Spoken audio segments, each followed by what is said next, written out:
Good afternoon, everyone. I think we have people joining our session today. Can I just ask that your microphone and cameras are off? The session's been recorded. If you've got any questions or anything, just if you could put them in the chat, that would be great. And we'll start in around a minute's time.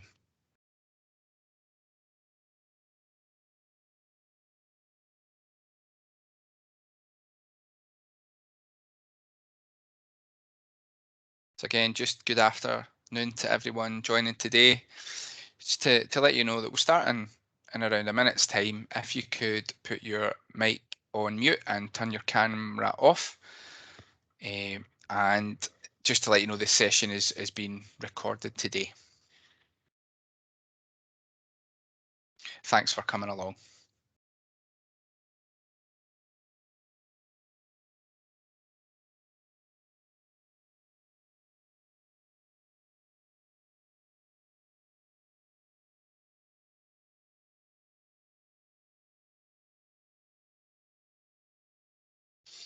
Again, thanks for joining the session today. If you just put your mic and camera off, if you are joining us today for this session, just going to start in about 30 seconds.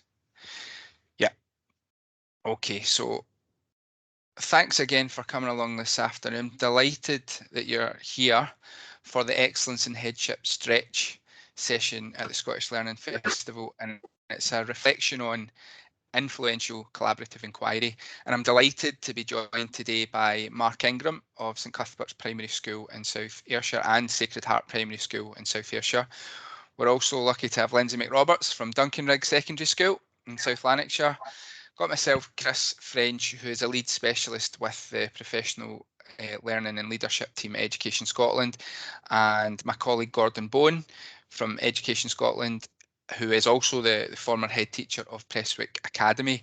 And today we're going to talk to you a little bit about excellence in headship and stretch and collaborative inquiry. So what I'll do is I'll initially give you some of the background, and then my colleagues will come in and give you their kind of own experience of the kind of process. If you have any questions, please pop them into the chat. Gordon's going to monitor that. So, we'd invite questions for our presenters today. That would be great. And again, if you're just joining, if you put your mic and your camera off initially, that just helps with kind of feedback, etc. So to give you an idea, the Excellence in Headship Stretch programme started in October 2020, and it was a strand within the Excellence in Headship programme itself. So the Excellence in Headship programme has a range of professional learning for head teachers, and the idea behind Stretch was that some of more experienced head teachers were looking for some additional professional learning that stretched them effectively. Now, the Stretch programme is designed to stretch and challenge head teachers seeking opportunities to create positive change in the Scottish education system. And the programme explores the key elements of collaborative systems, and it aims to provide further development opportunities for those 50 experienced head teachers. And it's about supporting their capacity to contribute to system leadership in an empowered system. And a major element of the programme is that collaborative professional inquiry around key areas of educational policy and theory that has been identified from the group itself. And the purpose of the inquiry is not simply to research and deepen shared knowledge, but also to inform future action and improvement. And we often talk about that as nudging the system. And the collaborative inquiries are now involved in that process. So just to take us on to our next slide. So as I said, the programme involves 50 head teachers, and we asked that they had experience when we opened the invitation for Excellence in Headship Stretch. So the idea was that they would be able to develop their leadership across organisational boundaries, build upon shared values, and trust, draw upon a wide range of perspective and resources across national and international systems. And that's been one of the highlights in terms of some of the international connections that have been made, to share local, regional and potentially national solutions which could influence local, regional and national policy, and support and encourage head teachers to inquire and experiment, nudge and innovate and shape and ultimately improve the system. And it comes from the Donaldson report in 2010 and its 50 recommendations. And one of those recommendations was that there should be professional learning for experienced head teachers. The other more policy drivers that have also influenced excellence in Headship Stretch has been, head teacher agency and, a greater role for head teachers as system leaders. So through Stretch, we're hoping that we're able to provide that. So the professional learning itself was developed pre-COVID, but it's really interesting because as the programme has progressed, a lot of the themes that OECD has picked up, our head teachers involved in the programme were already investigating and looking into some of these themes and areas. And initially, we delivered the programme face-to-face, so we were fortunate enough to meet together. However, as we progressed throughout the programme, that networking, collaboration, which is key to the programme, has moved online. And we're delighted to say that the groups themselves have managed to maintain those connections, strengthen them using lots of different approaches during what are real challenging times. So we were also looking at head teachers and their own professional learning in relation to strategic issues, because one of the things that emerged as the programme progressed, that they didn't want to be the COVID head teacher as such, and that the opportunity to think about their kind of strategic leadership networking actually helped them get away from perhaps a lot of the reactional and operational responsibilities that they had at the time. And to give you an idea of the kind of approach behind it, we looked at the 3 fields of knowledge. So what we know, so that was very much based on the experience of head teachers from their own context, what was important to them, the issues that they were facing, that were emerging, that they felt needed further exploration. So that was key in terms of that first field of knowledge, so what we know. And then in terms of what is known, we looked at research that was out there, and this related to then supporting what their collaborative inquiries would be about. And to give an idea, some groups were looking at things like, in what ways can head teacher and be empowered to work collegiately and effectively to proactively contribute to decision making locally and nationally. Some groups looked at how can our assessment system be revised to be fit for purpose in the 21st century. Other groups were looking at to what extent does amplifying BME voices increase racial literacy within a school community. So these were the types of areas that the head teachers and their collaborative inquiry groups were looking at. Part of that process of what is known in terms of looking kind of outwards, the participants were involved in coaching. There were knowledge exchanged with, Leeds Beckett University. There were collaborative conversations to create powerful professional learning. There was international connections with Slovenia. We looked at big ideas such as the myth of poverty and ambition. Morag trainer at Heriot-Watt University. Mark Priestley was involved in some curriculum making sessions. We had Dr. Karen Edge from University College London looking at the learning future, and individual groups themselves made their own connections to kind of academics and research and reached out internationally, to places like Ireland, Wales, and also as far away as Australia. So this was the kind of model in Education Scotland. In terms of our role, we supported the kind of the mechanisms, we facilitated the collaborative inquiry methodology, and we very much looked at the national model of professional learning, which is on the screen to the right, that you can see in terms of learning as a collaborative, learning by inquiring that helps, learning that deepens knowledge and understanding.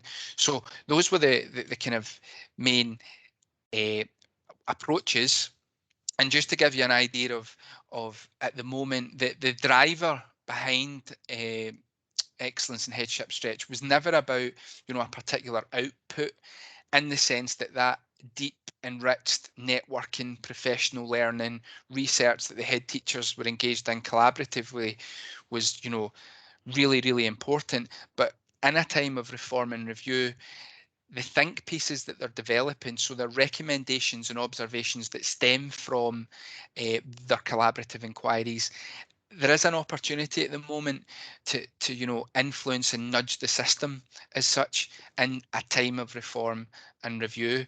And there's a series of different ways in which the head teachers involved can do that, and one of which is today. So the Scottish Learning Festival just given an opportunity to communicate, the collaborative inquiry process and how they've found it, the benefits, the challenges, etc. We're looking towards a Scotland Listens event where we'll invite key stakeholders and policy makers and influencers to hear those collaborative inquiry think pieces. We're looking at things like publishing within, website and kind of press, etc. And there's opportunities for genuine and extension of system leadership by influencing, the creative design of the Excellence in Headship programme, amongst other ways in which they can use their experience to have genuine head teacher agency and develop that system leadership. So that gives you a little bit of the context. And again, Gordon, I don't know if there's any questions in the chat at this point about any of that at the moment. Nothing at the moment, Chris. Okay, perfect. So that allows me to kind of stop talking and bring one of the participants, the head teachers who were involved, Mark Ingram, in to talk about his experience of the collaborative inquiry process. And again, we welcome any questions or anything in the chat pane if you'd like to kind of interact with us today. Thank you very Thanks, much. Mark. Thank you, Christopher. If you all bear with me, this was possibly the best image I could find to sum up my feelings at work and the challenges we've probably all faced within education over the last 18 months. I probably couldn't have timed it any better, given the fact that yesterday I was hosting meetings from my dining room table, given the fact that I was isolating with my young son, but fortunately that ended today. Now, I'm in no way comparing the brave service people of World War I to our current challenges, but if you all grant me a little artistic license, it should paint a current picture of schools at the moment and help me to explain the impact Excellence in Headship Stretch and the Collaborative Inquiry has had on my practice. Now, if you look at the picture, there is a team, and if you can't see it, they are all smiling despite the significant challenges that they face. And they're all huddled around their leader, who's sharing the latest plans that they're going to move ahead with. Now, at this point, it's a challenge for Christopher and I to try and parry this up so that we move at the same time. But in any given school day, the picture looks like, or could look like, a clerical assistant who is wanting to discuss the latest 14 cases of COVID that we've had in the school across 3 classes today. We then have our pupil support coordinator who could come back to you wishing to share a new intervention that they found at the latest coordinators meeting delivered from the central team. We have a support assistant who's looking to attend a specific training on a catch-up literacy intervention that has been shared. There's a class teacher coming to you looking to ask for a dental appointment that they've had to rearrange time and time again for the last 18 months. We have a design team who wish to discuss the latest plans for the school. Now, I should say that I have 2 new builds on the go at any one time, so this really is very specific to me. We've got a principal teacher who is looking for advice on how to approach a challenging conversation that she needs to have with a teacher about assessment and planning. And then we have our deputy head teacher who's dealing with a fallout of the children in the primary 6th class and has had 4 different parents on the phone all at the same time. And then there is me with my stick in hand, as you can see there. I'm not the head teacher of answers, but support. I've got an inbox which is filling up with the next update in COVID numbers and protocols from different services, whilst trying to stay on top of staff numbers and cover for each of my classes. And as a result, capacity for my own development was not at the forefront of my mind. And that is a reality for, I think, most people. But then I was sent information on Excellence in Headship Stretch, which was an opportunity to support my own professional development. Having engaged in Excellence in Headship and Columba 1400 Leadership Academy previously, I felt this was the natural next step for me. And for me, Excellence in Headship took me out of the trenches, and it gave me back the avenue that I needed at that time to get back to the bird's eye view, the strategic overview that I'd previously been used to working with. I could get back to looking at my skills within the national context that didn't simply involve COVID recovery and the impact and the challenges of COVID and this COVID having on my skills at that time. Now, each session that was hosted by exceptional people working within education, and I can't emphasize that word enough.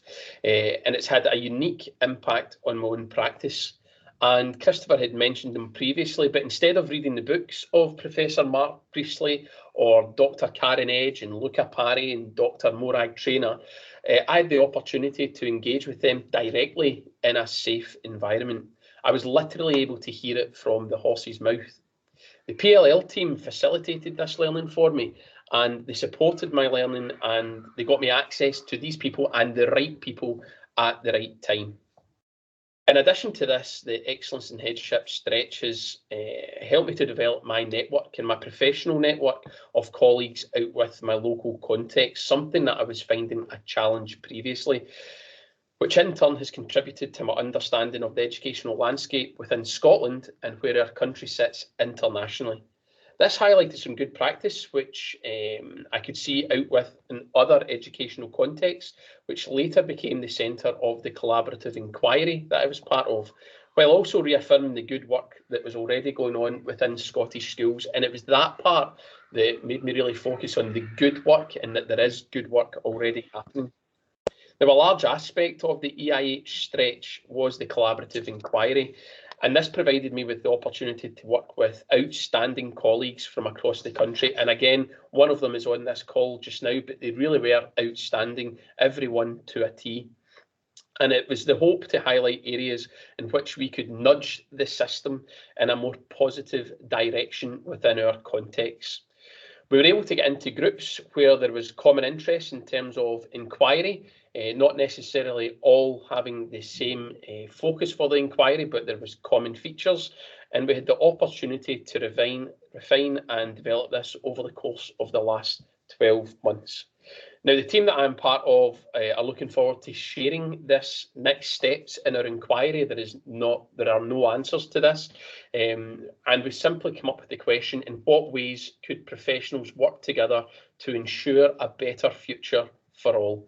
And that was the focus for our inquiry, which gave us a real opportunity to stretch ourselves in terms of our own research, where we were looking. So we went on a journey that crossed over in Scandinavia, in England, Wales, in New York, in particular, to look at the different models of good practice that was going on. Now, I have to say that one of the things that really benefited me as a professional was the support of the PLL team that were facilitating the EiH Stretch. There was no expectations and no pressure put on us from that point of view. And in actual fact, it was the complete opposite. There was support. They were able to direct us in terms of our inquiry if they required it. They were able to point us in the direction of a book or a position or to refine our question. And it was always within that safe, comfortable, supportive environment. And for me, that was something that not only I benefited from professionally, but also personally. So that's a brief overview of what Excellence in Headship Stretch has been for me, and the Collaborative Enquiry was a wonderful opportunity that I'm continuing to work within, and I look forward to presenting later on in the year. Thank you very much, Mark. Really powerful in terms of how you describe your experience, and delighted that it's had such a kind of positive impact for you, and we look forward to kind of progressing. So thank you very much. Any questions, Gordon, in the chat? Is there anything anybody like to ask, Mark? Nothing at the moment. I don't know if anybody wants to maybe reflect on what Mark was saying and the other speakers, and then add something to the chat feed.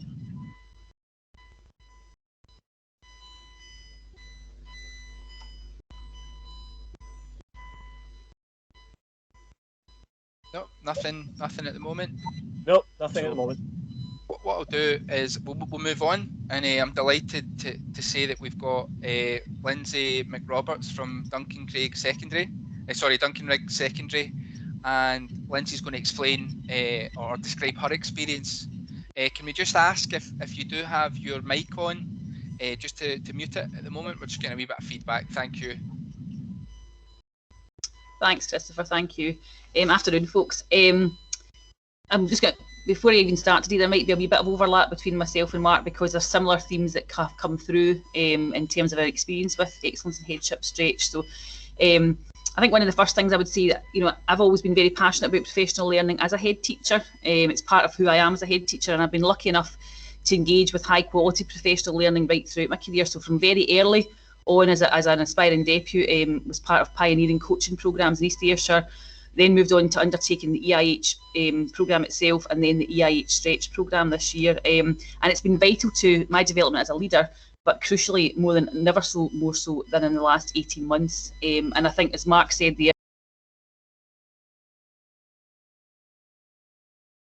Just lost Lyndsay. You just popped on to mute, Lyndsay. Is that it now? Is that okay? Can you hear me now? Yes. Yep. I think it just went on to somebody muted. It's allowed us to maintain a strategic focus and a much wider understanding of the big picture this year, which I think has been absolutely vital. Having completed the standard for headship, followed by the Masters in Educational Leadership, I was probably at a point a few years back about wanting to continue to learn as a head teacher, but perhaps being a wee bit leadershiped out. And by that I mean that focus on CLPL being continually about leadership strategy and learning as a leader. And I'd probably got to a point as an experienced head teacher where I was needing to really challenge my thinking round about the system, using my experience and skills and knowledge to support wider system improvement. And honestly, quite often find myself frustrated by what I couldn't change or what I perceived I couldn't change, and maybe focused on that more than the areas that I had autonomy over and were empowered to improve. I was one of the first cohorts on the Excellence in Headship programme, and that was absolutely excellent, and I would always suggest if anybody's thinking about that to do it, I would really recommend it. And that programme gave us access to some of the best professional learning I have ever undertaken. As Mark was saying, the quality of what you have access to is second to none. Sessions on leading a digital school, system leadership, a curriculum masterclass with Mark Priestley, which I was then able to develop further and take on some work across the base partnership. And following on from that was an opportunity to get involved in Excellence in Headship Stretch. And it was very much sold to us initially as a programme to develop collaborative inquiry and research, but with a view to nudging the system. And I think the ability to nudge the system was what really persuaded me to it was worth doing, especially after the last 18 months. And I think for anybody working in schools, and in particular school leaders over the last 18 months, there's no doubt it's been exceptionally challenging. And the role has become completely consumed by operational tasks, because realistically, that's what it takes to keep a school open at the moment. It's felt that school leaders were continually responding to decisions that are made that we've got very little control over, and that brings huge frustration with that as well. But it's forced us into a role that some of us we're not that comfortable in. It's a purely operational role. But it's also been a very personal time as a leader. What matters to the school that I lead in our community is more important than ever. And I would say I've come through this last 18 months as a much more confident leader, willing to say no, really willing to question the system and about what's right for my school over the last wee while. So the EiH Stretch programme came at a really good time for this. We've also been lucky enough in terms of the wider system to have the OECD report published, the current review of Education Scotland and SQA in the mix.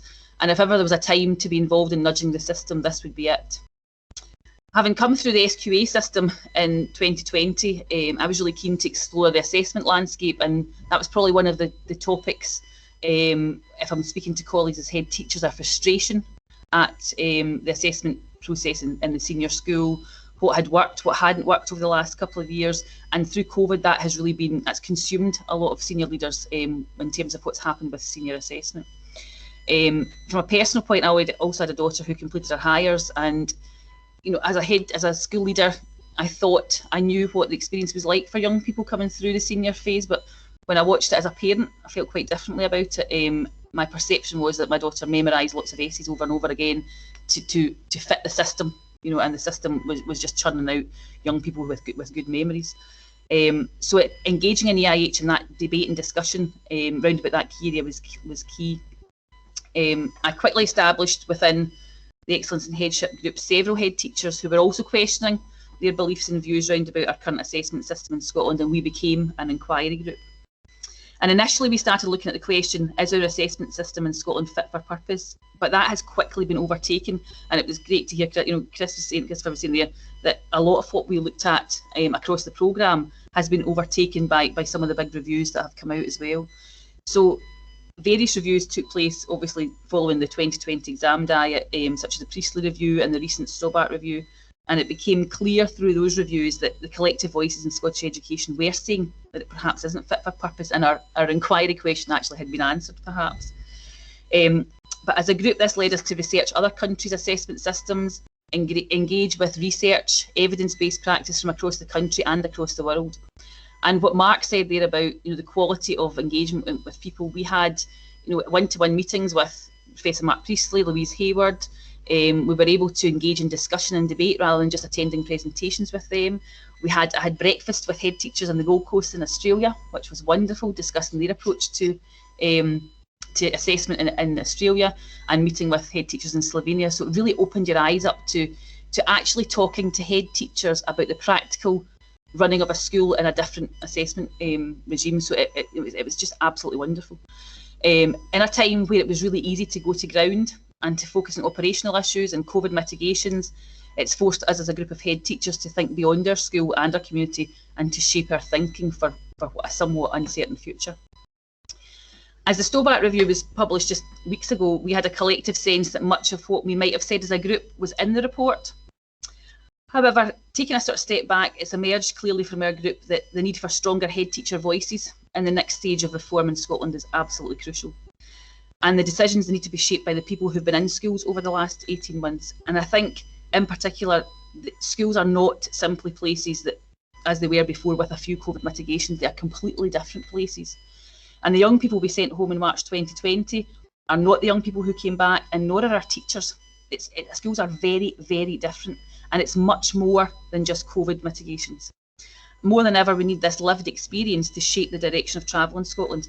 And in response to this, we now intend to take each of the points of action from the Stobart review and respond with what needs to happen in the system from a head teacher's point of view. What are the operational challenges? How might these be overcome? How might this vastly changed system be directed to support improvement? We've developed ideas around about what assessment might look like, but also how it can be managed in a secondary school with timetable and resource implications. And quite often, systems are designed and ideas are made without the actual, perhaps sometimes the operational understanding of how it would work in a school. So we're really keen to put, this is what needs to happen in the system from a head teacher's viewpoint. One of the key aspects of the programme is getting the right people in the school to listen to what has been learned through the professional inquiry. And I think the planned Scotland Listens event will do that. Now more than ever, it's important that head teachers act as system leaders to nudge that system and reform. And I passionately believe we can't continually moan about things or complain about the way things are if we're not prepared to try and interrupt that system as system leaders. And the programme has been, you know, really exceptional in challenging our own ideas, pushing us to think differently about things, pushing each other to think differently about it as well. And I don't think you can underestimate the impact of working alongside a group of fellow head teachers, sharing the challenges and tribulations of headship, but also the wider system conversations. Timing has been a huge challenge for us this year, but to get an hour to sit with colleagues and talk about positive futures, the what if of leadership, has been one of the best things to come from this experience. As head teachers, having led schools through a pandemic, and it's very much my view, I'm not in recovery in my school, I'm still in a pandemic.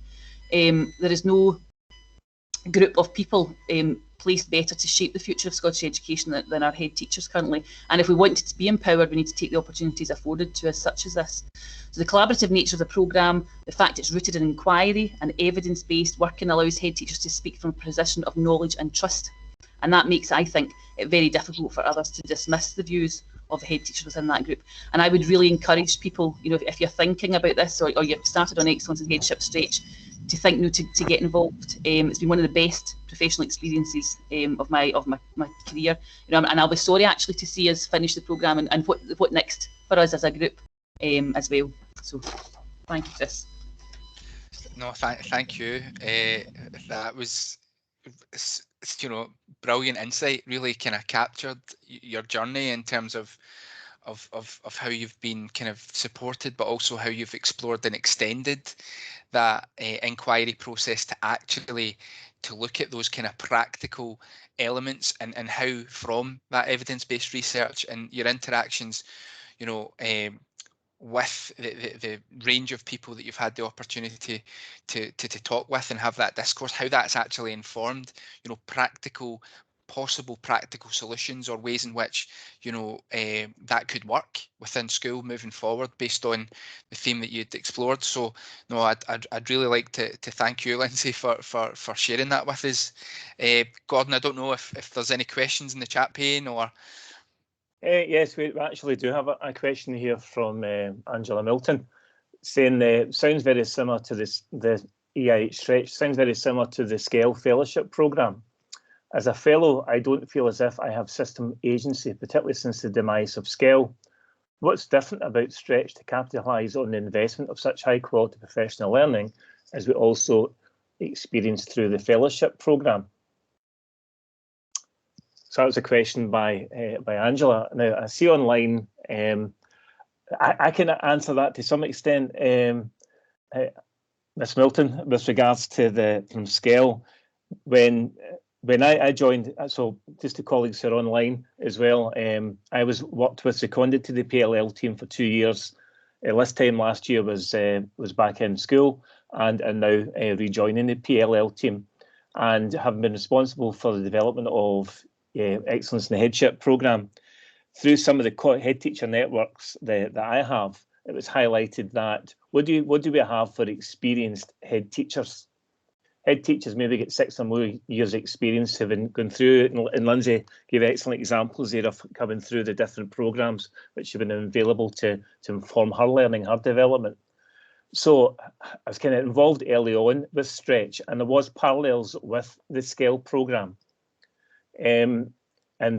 But subsequently we're in PLL and things move on. But I see Miss Hamilton, you're maybe online. Is it possible for Gillian to join us with a bit of background historical perspective? Apologies, boss. Yep, I'm pulling my mask off, Gordon, because someone came in to speak to me, so I'm pulling my mask off at the same time. Lovely to see you back, Gordon. Yep, I'm lovely to see a wee bit, and Leslie might also want to say a wee bit about that too, actually, because I noticed Miss Milton's comment about the similarity to the SCALE Fellowship programme, and actually that's on purpose, but it's recognising that the system has moved on. So we were really proud, as many colleagues on the call will know, about the development of a fellowship programme, about the impact of the fellowship programme on school leaders across Scotland who engaged in the programme. And we were really keen to build on that when this work moved it into Education Scotland. But Lyndsay, as you were saying there about, you know, the system change, we didn't have an EiH programme at that point. So we were really keen to use the learning about that system engagement. So I was really, really pleased to hear Mark talk about access to policymakers, access to international researchers, to enable head teachers to be that nudger of systems change. So I'm really glad, Miss Milton, I don't know your first name, but I'm really glad to see that you recognise the similarities, but also recognising that we've used that learning to grow and develop this programme. So, Gordon, that's probably all I would say just now. Okay. Thank you for that. Very much appreciate. There's some comments coming through in the chat pane at the moment. People in the group have also completed the fellowship, Lyndsay is saying, another colleague saying that she's done both. The fellowship was more individual research based and focused on systems leadership, and the EIH was broader based and gave us opportunity to work collectively. So that's comments coming through from colleagues. From my point of view, involvement in Stretch, I did find, you know, it's been known that over the many years as very much a strategic leader.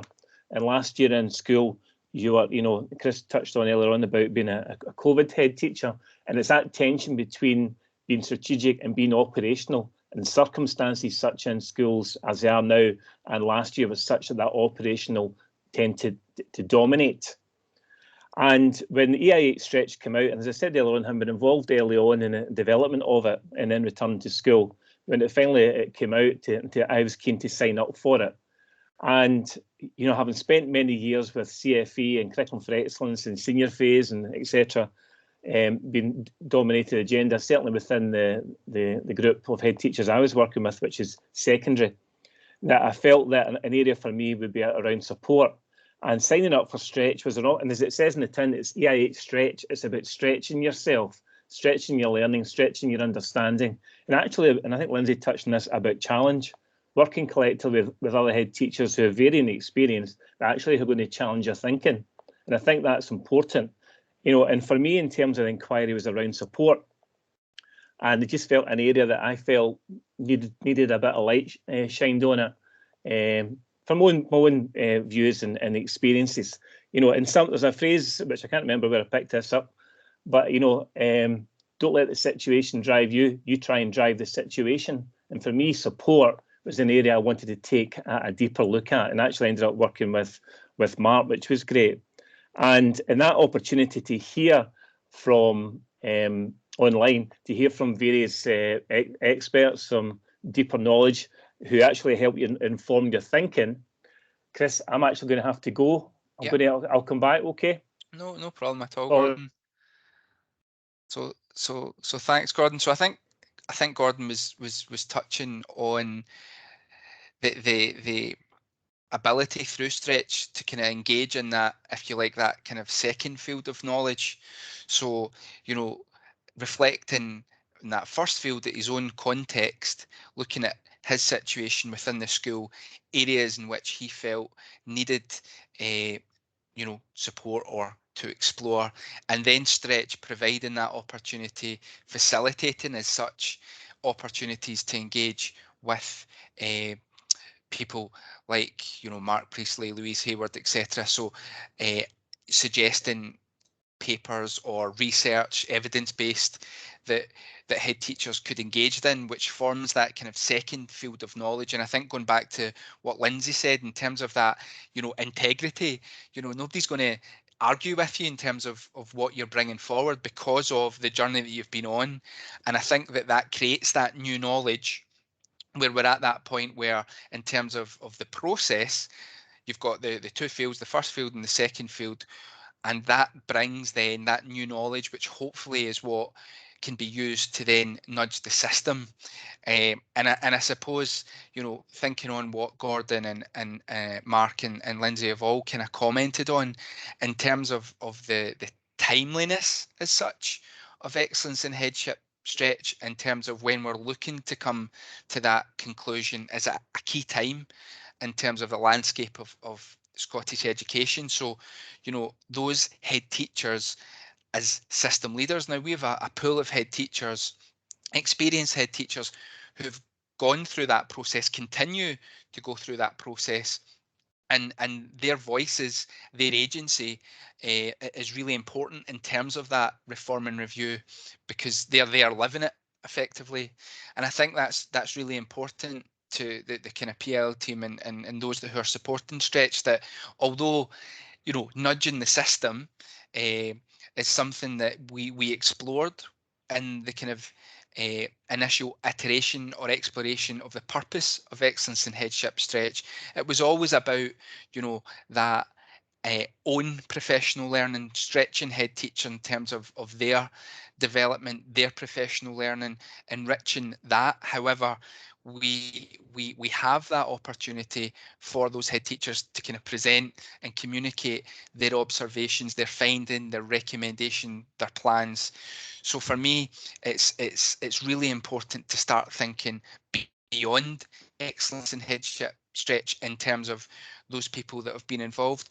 How can they contribute to kind of system reform and review? And I think, you know, from an excellence in headship perspective, in terms of that programme, one of the ideas is that we will look to develop a creative design group.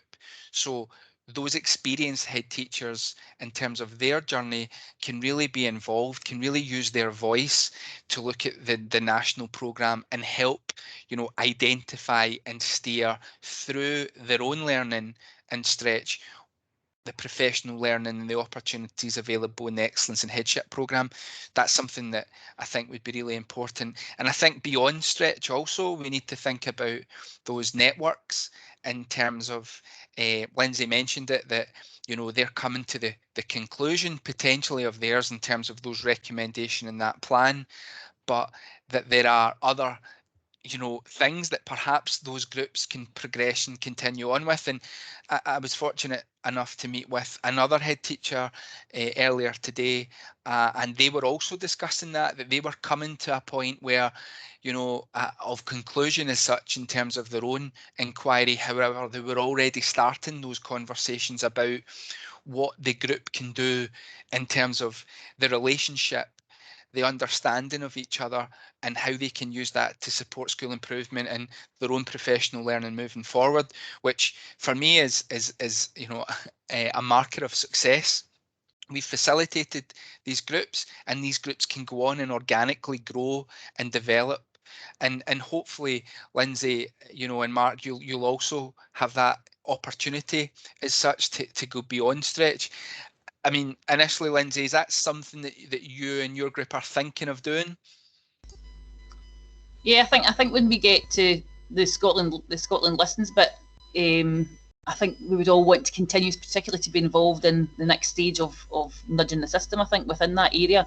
And the fact that I think there would be a frustration for us if we just give over our thoughts and then we pull back from it. And I know I've had some conversations with others about, you know, head teachers needing to be put in the rooms where policies are made and having much more involvement in that kind of area. So I think we would all as a group be keen to continue in that, most definitely. And that's really important to note, because it helps our planning moving forward, because as we say, we're at the point in Excellence in Headship Stretch where we're not quite finished. However, we're moving towards conclusion and those next steps, and I think we would be missing a trick, Lyndsay and Mark, if we didn't use your experience and your input within the system, you know, to support that review and reform. So Gordon may pop back in for the last couple of minutes, but I'm just checking to see. Yeah, Christopher, if I could just add in there just very briefly what you had mentioned in a similar way to what Lyndsay had just said. It's all very well presenting your findings and presenting the next stage in your inquiry, but I don't think it's so much handing it over as bringing other people, and I cannot believe I'm going to be the one that's going to be fined £1 for using the word journey, but to be bringing others along that journey in the right direction. It may need to go off on a tangent or hit a roundabout at some point, but generally speaking, given the collective groups that have come up with these challenge questions and the findings within the inquiries, I think it would be remiss just to hand that over. Absolutely, I absolutely agree. And Gordon, did you come back in there? I think. Yeah, I'm back. Apologies. I think we've got a minute, Gordon. We've got a minute. I just was saying you know, in terms of the engagement of the EiH Stretch and what it gives you, and it's that I think it's very important, and having been involved in the Excellence in the Headship programme, you know, head teachers over the years talk about a sense of isolation, and through EiH Stretch, it certainly was an opportunity for groups of head teachers to come together, develop WhatsApp groups, and keep that connections, because connections are so important. But obviously to share their experience and an opportunity, you know, and certainly Mark and I were able to speak to colleagues at the centre and other local authorities, say, right, we're working in this, and actually getting quite good encouragement and developing that and try and make a mark on the system where we felt that there was a need, backed up based on the research we'd done as well, looking nationally and looking internationally, and again, for me as a head teacher last year in that operational side where, every 50 minutes I was up doing stairwell duty to make sure young people get masks on, all necessary, but that having the protected time to be involved in the EiH Stretch, to use your professional, I'll use a jargon, mark, capital and experience and to share that with others, to develop something to try and have an impact on the system is a really worthwhile opportunity, but allowing you to grow as a leader as well. And for other leaders and head teachers to challenge you, your thinking, what you're saying, and to really solidify your thinking around taking something forward. Because at the end of the day, it's all driven by, yes, about impacting their professional learning, but making things better for young people. And certainly with COVID, Lyndsay was touched on earlier on, they certainly need as much as we can get and we can do. I think that's a great way of rounding off, Gordon. I'd just like to thank Mark, Gordon and Lyndsay for their input today. Thank you very much.